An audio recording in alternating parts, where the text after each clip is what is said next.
খুলেছে নেপালের ত্রিভুবন international airport. আশার আলো বৃহস্পতিবার যখন তখন দেশে ফিরতে পারে বাংলাদেশ ফুটবল দল। তবে শঙ্কার নাম অনুমতি দেশটির সরকার ভেঙে যাওয়ায় কারো তরফ থেকে পাওয়া যাচ্ছে না কোনো রেসপন্স। নেপালের থেকে বাকিরা জানাচ্ছেন হাসান সজীব।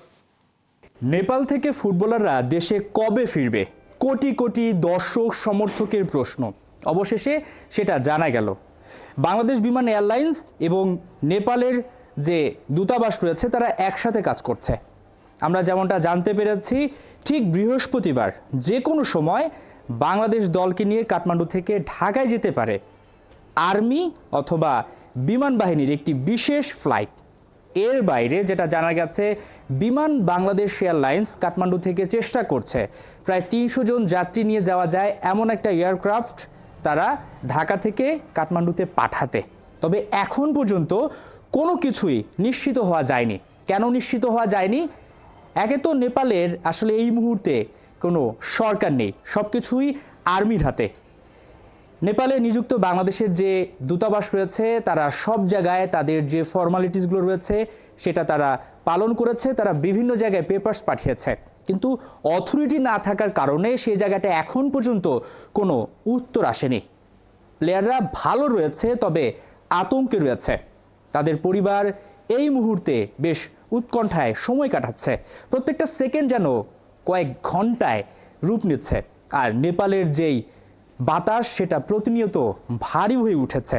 আমার পেছনে যে জায়গাটি দেখতে পাচ্ছেন থামেল, এই এরিয়াটি পর্যটকদের জন্য বেশ ভালো এবং পছন্দের শীর্ষের একটা জায়গা, কিন্তু এই সময়টায় এখানে একদমই নীরব। পর্যটকরা খুব একটা বের হচ্ছেন না। বিভিন্ন জায়গায় আর্মির চেকপোস্ট বসানো হয়েছে, তাদেরকে জবাবদিহিতার মুখে পড়তে হচ্ছে। সব কিছু মিলিয়ে যদি বলা হয়, দূতাবাস থেকে বাংলাদেশ ফুটবল দলকে প্রস্তুত থাকতে বলা হয়েছে। ঠিক আগামীকাল বৃহস্পতিবার সকালে বিমান বাহিনীর অথবা বাংলাদেশ আর্মির তরফ থেকে বিশেষ একটা ফ্লাইট আসবে। সেই ফ্লাইটে বাংলাদেশ দল নেপাল থেকে ঢাকায় ফিরতে পারে। একই সাথে সেই বিমানে ঢাকা থেকে আসা যে গণমাধ্যম কর্মী রয়েছে আমরা তাদের জন্য একটা ব্যবস্থা করা হচ্ছে বলে আমরা জানতে পেরেছি। আর যদি এই বিষয়টা যদি সাকসেস না হয়, সেক্ষেত্রে রেগুলার বিমান চালু হওয়ার কথা রয়েছে বিমান বাংলাদেশ এয়ারলাইন্সের। সেটা 12টা 45 মিনিট স্থানীয় সময় ছেড়ে যাওয়ার কথা। সব কিছুই আসলে ঝুলে আছে। এখন দেখার পালা যে শেষ পর্যন্ত কি দাঁড়ায়। হাসান সজীব, 71, কাঠমান্ডু, নেপাল। কাউকে হালকাভাবে দেখছেন না টাইগাররা। ওরা জয়ের ধারায় থাকতে মরিয়া। বৃহস্পতিবার রাত 8:30টায় শুরু হচ্ছে এশিয়া কাপে বাংলাদেশের মিশন। প্রথম ম্যাচেই কি ভেঙে চুরে দেবে তুলনামূলক দুর্বল হংকংকে? আবুধাবি থেকে সাইফুল রূপকের পাঠানো প্রিভিউ রিপোর্ট। বাংলাদেশের নামের পাশে এখন জুড়ে দেওয়া যায় বুম বুম। ওই যে আবুধাবির মাঠে প্র্যাকটিস করছে টাইগাররা, তাদেরকে এখন বুম বুম বলা হচ্ছে, কারণ চলতি বছরে আন্তর্জাতিক টি-20তে তারা ছক্কার সেঞ্চুরি তো হাঁকিয়েছেই। চলতি বছরে প্রতি ম্যাচে গড়ে 8টার আশপাশে ছক্কা হাঁকিয়েছে। যদি প্রিসাইসলি বলি 7.73। 2024-এ সেটা ছিল 5-এর আশপাশে। 2006 থেকে 23 পর্যন্ত প্রতি ম্যাচে টি-20 ইন্টারন্যাশনালে বাংলাদেশ 2-3টা ছক্কা হাঁকাতো। অর্থাৎ বাংলাদেশ যে কতটা পাল্টে গেছে, সাম্প্রতিক সময় টানা 3টা সিরিজ জয়, পাওয়ার হিটিং কোচের দীক্ষা নেয়া, এশিয়া কাপে বাংলাদেশের দিকে তাকিয়ে থাকবে সবাই। আপনি জানেন যে কোনো বিপদের সিচুয়েশন থেকে আপনি বের হয়ে আসতে পারবেন। আমার মনে হয় আমাদের স্মার্ট ক্রিকেটটা খেলতে হবে, রাদার দ্যান খালি ছয়ের প্রতি যাওয়া। ছোট ফরম্যাটে লিটন দাসের বাংলাদেশ ফ্লাইং মুডে। এশিয়া কাপের প্রথম প্রতিপক্ষ হিসেবে পাচ্ছে তারা হংকংকে, যারা আবার প্রথম ম্যাচে আফগানিস্তানের কাছে বড় ব্যবধানে 94 রানের বড় ব্যবধানে হেরেছে। সেই দলটাকে আসলে কতটা সমীহ করছে, কারণ এই দলটার বিপক্ষেই কিন্তু আবার 2014 সালে টি-20 বিশ্বকাপে বাংলাদেশ হেরেছিল। তারা যদি ভালো ক্রিকেট খেলে বসে, সেক্ষেত্রে কিন্তু আমাদের তখন বড় ব্যবধানে জেতাটাও কষ্ট করে। আমরা আমাদের 100% দেওয়ার চেষ্টা করবো এবং ম্যাচ জেতার চেষ্টা করবো। ফার্স্ট অফ অল ব্যাটারদের ধুন্ধুমার ব্যাটিং, 4 ছক্কা নিয়ে অনেক আলোচনা হচ্ছে। ভুলে গেলে চলবে না, বাংলাদেশের পেসাররা অসাধারণ বোলিং করছে দেশে বিদেশে, বিশেষ করে ডেথ বোলিংয়ে, নতুন বলে পাওয়ার প্লেতে। লিটন দাসও হ্যাপি যে তার বোলিং ইউনিট এখন বেশ ছন্দে। দুটিটা খুব ভালো কোয়ালিটির বলার আছে। আমরা সবাই জানি মুস্তাফিজ তাসকিন রিসেন্ট বাসকে খুব ভালো বোলিং করছে, সাকিব শরীফগুলো ভালো করতেছে। ক্রিকেটে একটা কথা আছে, লিডিং ফ্রম দ্য ফ্রন্ট, অর্থাৎ ক্যাপ্টেন নিজে পারফর্ম করবে, দলকে রাইট ডিরেকশনে নিয়ে যাবে। বাংলাদেশের অধিনায়ক লিটন কুমার দাস দারুণ ছন্দে আছেন, ক্যাপ্টেন্সি দুর্দান্ত করছেন, ব্যাটেও তার রান আছে। এই বড় মঞ্চে এশিয়া কাপে তার দিকে চেয়ে থাকবে ভক্তরা। ওখান থেকে আমার কিছু কনফিডেন্স অবশ্যই আমি পাবো। New condition, new opponent, new challenge আসবে, চেষ্টা করবে চ্যালেঞ্জটা নেওয়ার জন্য এবং টিমকে ভালো ইম্প্যাক্ট দেওয়ার জন্য। নিশ্চিত করে বলা যায় মরুর বুকে আবুধাবিতে প্রবাসী বাংলাদেশিরা আসবে, প্রতি ম্যাচেই টাইগারদের সাপোর্ট দেবে। বাংলাদেশ এই জায়গাটাতে এই মরুর বুকে 2018 এশিয়া কাপের ফাইনাল পর্যন্ত খেলেছিল। এবার সবার সাপোর্টে দলটা যেভাবে ছুটছে, বড় স্বপ্ন সবাই দেখছে এবং আশা করাও যাচ্ছে। সাইফুল রূপক, 71, আবুধাবি, সংযুক্ত আরব আমিরাত। এশিয়া কাপে টাইগাররা কি বাজিমাত করতে পারবে? বিসিবি বস আমিরাতের কন্ডিশনটা বেশ ভালোই বোঝেন, তাই দুইটা জায়গায় ভালো করার তাগিদ দিলেন টাইগারদের। গ্রুপে আফগানরা থাকায় তারা বেশ কঠিন অপোনেন্ট, তবে বাংলাদেশের সম্ভাবনা নিয়ে বুলবুল দারুণ আত্মবিশ্বাসের কথাই বলেছেন। নাহিয়ান বিন জসিমের রিপোর্ট। রিয়াদ যেন ক্লাসের গুড বয়, শিক্ষক যা বলছেন খাতায় নোট করছেন, আবার গভীর মনোযোগে সব স্মৃতিতেও রেকর্ড করছেন। না, রিয়াদ নিজের জন্য না, নতুন করে এই বয়সে মনোযোগী ছাত্র বনে গেছেন আগামী প্রজন্মকে শেখানোর জন্য। কোচ হিসেবে নিজেকে করতে চান ধারালো। নিউজিল্যান্ড দলের সাবেক কোচ, বিখ্যাত কোচিং কনসালট্যান্ট অ্যাশলে রসের ক্লাসে শুধু রিয়াদ না, অংশ নিয়েছেন মোট 20 জন সাবেক ও বর্তমান ক্রিকেটার। বিসিবির রান স্কোরিং ওয়ার্কশপে 12 জনই টেস্ট ক্রিকেটার। দারুণ উদ্যোগ নিয়েছেন প্রেসিডেন্ট আমিনুল ইসলাম। উদ্দেশ্য একটাই, আশরাফুল মাহমুদুল্লাহরা একদিনে দেশের এমনকি বিশ্বের নাম করা কোচ হবেন। এখানে দেখেন রিয়াদ, শাহরিয়ার নাফিস, মোহাম্মদ আশরাফুল, রাজিন সালে, এরা সবাই প্রতিযোগী সাকসেসফুল টেস্ট ক্রিকেটার্স এবং তাদের যেই একটা ছোট্ট হিসাব দেই, যদি তারা ইন্টারন্যাশনাল লেভেল এখানে খেলে আর কোচিং যদি জিরো থাকে তাহলে হয়তো কোচ করতে পারবে না, বাট তারা যখন অনেক উঁচু মানের কোচিং কোর্স গ্রহণ করবে এবং তাদের প্লেয়িং এক্সপিরিয়েন্স যখন একসাথে করবে, ওই মিক্সটা পৃথিবীতে খুব রেয়ার। তো তাদের রিয়াদ টাইপ যারা এখানে এসছে তারা শুধু খেলা না, তারা বিশ্বমানের কোচ হওয়ার জন্য প্রথম পদক্ষেপ আমার কাছে মনে হচ্ছে দিস ইজ দ্য ওয়ান।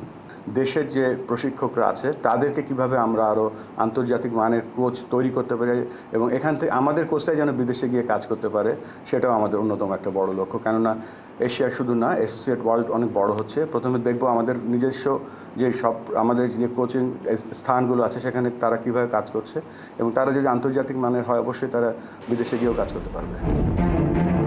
গুরুত্বপূর্ণ ওয়ার্কশপে বিসিবি বস ও রিয়াদের শিক্ষক। ক্লাসের ফাঁকে বুলবুলকে একটু চিন্তিত মনে হচ্ছে।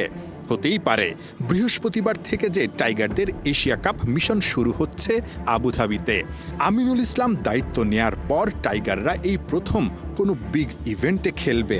লম্বা সময় সংযুক্ত আরব আমিরাতে থাকা বুলবুলের ভালোই জানার কথা ওখানে ভালো করার টোটকা। এখানে ডিফারেন্সটা গড়ে দেবে একটা, সেটা হচ্ছে running between the wickets and fielding. এই ফরম্যাটের খেলায় কিন্তু একই রকম ব্যাটিং একই রকম বোলিং সকলেই করে, কিন্তু রানিং বিটুইন দ্য উইকেটে যদি এক্সট্রা 15টা রান করতে পারি আমরা, বা ফিল্ডিংয়ে যদি আমরা আরও 10টা রান সেভ করে দিতে পারি, এই 25টা রান হবে deciding factor for this type of format. দেশ ছাড়ার আগে জাকের আলী আবারও শুনিয়ে গেছেন চ্যাম্পিয়ন হবার কথা। ড্রেসিং রুমে সবাই নাকি বিশ্বাস করে ওই স্বপ্ন ছোঁয়ার ব্যাপারটা। টাইগারদের নিয়ে বুলবুলের কি প্রত্যাশা? আমি তো অবশ্যই প্রত্যাশা করছি আমাদের অনেক দূর যাওয়ার সম্ভাবনা আছে, আর এটা এমন একটা ফরম্যাট, এই ফরম্যাটে ভবিষ্যৎবাণী করা খুব কঠিন, বাট আমি খুব কনফিডেন্ট আমাদের এই দলটা নিয়ে। বৃহস্পতিবার সন্ধ্যায় আবুধাবিতে টাইগাররা গ্রুপ পর্বের প্রথম ম্যাচে মুখোমুখি হবে হংকংয়ের। নাহিয়ান বিন জসিম, 71। এশিয়া কাপে বাংলাদেশকে নিয়ে ভাবছে না টিম ইন্ডিয়া, কারণ টাইগারদের নিয়ে ভাবার নাকি কিছুই নেই, এমনটাই জানিয়েছেন রবিচন্দ্রন আশ্বিন। গোটা আসরকে আকর্ষণহীন দাবি করে একে জমকালো করার টোটকাও দিয়েছেন ভারতের সাবেক এই ক্রিকেটার। আশ্বিনের বাগাড়ম্বরের বাকিটা জানাচ্ছেন পার্থ বণিক। 2012 এশিয়া কাপ মিরপুরে সেবার বাংলাদেশের কাছে সচিনের 100তম সেঞ্চুরি ম্লান হতে দেখেছিলেন একজন। ভারত হারার পর তামিম, সাকিব, মুশফিকদের বাঁধ ভাঙা উদযাপনের চাক্ষুষ সাক্ষী হয়েছিলেন। 11 বছর বাদে 2023 এশিয়া কাপ। এ দফায় দলে না থাকলেও টিভিতে চেয়ে চেয়ে দেখেছিলেন টাইগারদের কাছে ভারতের আরেক পরাজয়। মানুষটার নাম রবিচন্দ্রন আশ্বিন। এমন ইতিহাস থাকার পরেও যিনি কিনা এবারের এশিয়া কাপে বাংলাদেশকে গোনায় ধরছেন না। সোশ্যাল প্ল্যাটফর্মে বলে বেড়াচ্ছেন বাংলাদেশকে নিয়ে তাদের মাঝে কোনো কথাই হয় না, কারণ ভারতকে মোকাবেলা করার সামর্থ্য নাকি নাই টাইগারদের। শুধু বাংলাদেশই নয়, এশিয়া কাপে ভারত ছাড়া বাকি সবাইকে এক প্রকার অপমান করেছেন সাবেক এই অফ স্পিনার। নিজের ইউটিউব চ্যানেলে আশ্বিন জানিয়েছেন এবার কোনো দলেরই ভারতকে চ্যালেঞ্জ জানানোর সামর্থ্য নেই। এশিয়া কাপে কোনো প্রতিদ্বন্দ্বিতাই নাকি তিনি দেখছেন না। পরামর্শ দিয়েছেন এশিয়া কাপের কাঠামোগত পরিবর্তনের। আয়োজকরা এখানে সাউথ আফ্রিকাকে অন্তর্ভুক্ত করে একটা আফ্রো এশিয়া কাপ করতে পারে, তাহলে অন্তত কিছু প্রতিদ্বন্দ্বিতা বাড়বে। এমনকি কন্টেস্ট বাড়ানোর জন্য ভারতের এ দলকেও অন্তর্ভুক্ত করা যায়। আমরা বাংলাদেশকে নিয়ে কোনো কথা বলছি না, কারণ তাদের নিয়ে কথা বলার মতো কিছুই নাই। এমন দুর্বল দল কিভাবে ভারতের বিপক্ষে প্রতিদ্বন্দ্বিতা করবে? মঙ্গলবার পর্দা উঠেছে এবারের এশিয়া কাপের, যেখানে হংকংকে হারিয়ে শুভ সূচনা করেছে আফগানিস্তান। এই আফগানদের নিয়েও আশ্বিন নিজের অ্যালার্জিক মনোভাব প্রকাশ করেছেন। গেল টি-20 বিশ্বকাপের পর 20টা টি-20-র 16টাই জিতেছে ভারত। এমন দলের বিপক্ষে রাশিদদের কোনো চান্সই দেখছেন না আশ্বিন। দেখুন, আফগানিস্তানের সো কল্ড বোলিং থ্রেটের বিপক্ষে ভারত যদি ভালো ব্যাটিং করে এবং 170-এর ওপর রান বোর্ডে তোলে, তাহলে তাদের কে এই রান চেস করার সামর্থ্য রাখে? এটা প্রায় অসম্ভব। শুধু প্রতিপক্ষ দলই না, এশিয়া কাপের ইম্পর্টেন্স নিয়েই প্রশ্ন তুলে দিয়েছেন ভারতের সাবেক এই ক্রিকেটার। তার মতে এটা 2026 বিশ্বকাপের পর্দা উন্মোচক নয়, বরং এটা নিজেই একটা পর্দা। এশিয়া কাপ কোনোভাবেই বিশ্বকাপের মানদণ্ড হতে পারে না। অবশ্য এশিয়া কাপের উত্তেজনা ও প্রতিদ্বন্দ্বিতা বাড়াতে এবার একজন আপসেট উইনার চাচ্ছেন রবিচন্দ্রন অশ্বিন। হুটহাট বাগাড়ম্বরের জন্য আশ্বিনের খ্যাতি বেশ পুরনো। দেখার বিষয়, এশিয়া কাপে যদি এবার সুযোগ মেলে, তবে তৃতীয় দফায় ভারতকে হারাতে পারে কিনা লিটনরা। পার্থ বণিক, ৭১। ডিসেম্বরে ভারতে আসছেন লিওনেল মেসি। 3 দিনের সফরে সেলিব্রিটি প্রদর্শনী ম্যাচও খেলবেন LM10। সেই ম্যাচে যুক্ত থাকতে পারেন সাকিব আল হাসান। ও দেশের ক্রিকেট ফুটবল ভক্তদের এক্সাইটমেন্ট বাড়ানোর মতো এমন খবরই দিয়েছেন শতদ্রু দত্ত। লাতিন বাংলাকে দেওয়া এক সাক্ষাৎকারে মেসিকে আনার পরিকল্পনার কথা জানান এই ক্রীড়া উদ্যোক্তা। মেসিকে নিয়ে আসছি 13, 14, 15 কলকাতা, দিল্লি, মুম্বাইতে। লিওনেল মেসি অনেক বছর পরে আসছে কলকাতাতে, তাই আমি চেষ্টা করছি যাতে বাংলাদেশের কিছু ফ্যান্সরা যাতে কলকাতাতে যদি একটা কোনো মিট অ্যান্ড গ্রিট করতে পারে। তো আমি চেষ্টা করছি সাকিবুল হাসানকে কলকাতার ইভেন্টটাতে নিয়ে আসতে এবং মেসির সঙ্গে মিট করাতে, এবং সেলিব্রিটি ম্যাচটাতে যদি একটুখানি ওনাকেও খেলানো যায়। ফুটবলও ভালো খেলে। সাকিবের এই জিনিসটা একটা বড় ব্যাপার, বিকজ সাকিবের আমিও fan. Shakib Calcutta Knight Riders খেলেছিল। লাতিন ফুটবল সমর্থকদের জন্য মন খারাপের একদিন কাটলো। শেষ ভালো যার সব ভালো তার, কিন্তু ওয়ার্ল্ড কাপ কোয়ালিফায়ারের ম্যাচে শেষটা একদম ভালো হলো না। ব্রাজিল আর আর্জেন্টিনা হেরেছে 2 সাউথ আমেরিকান প্রতিবেশী।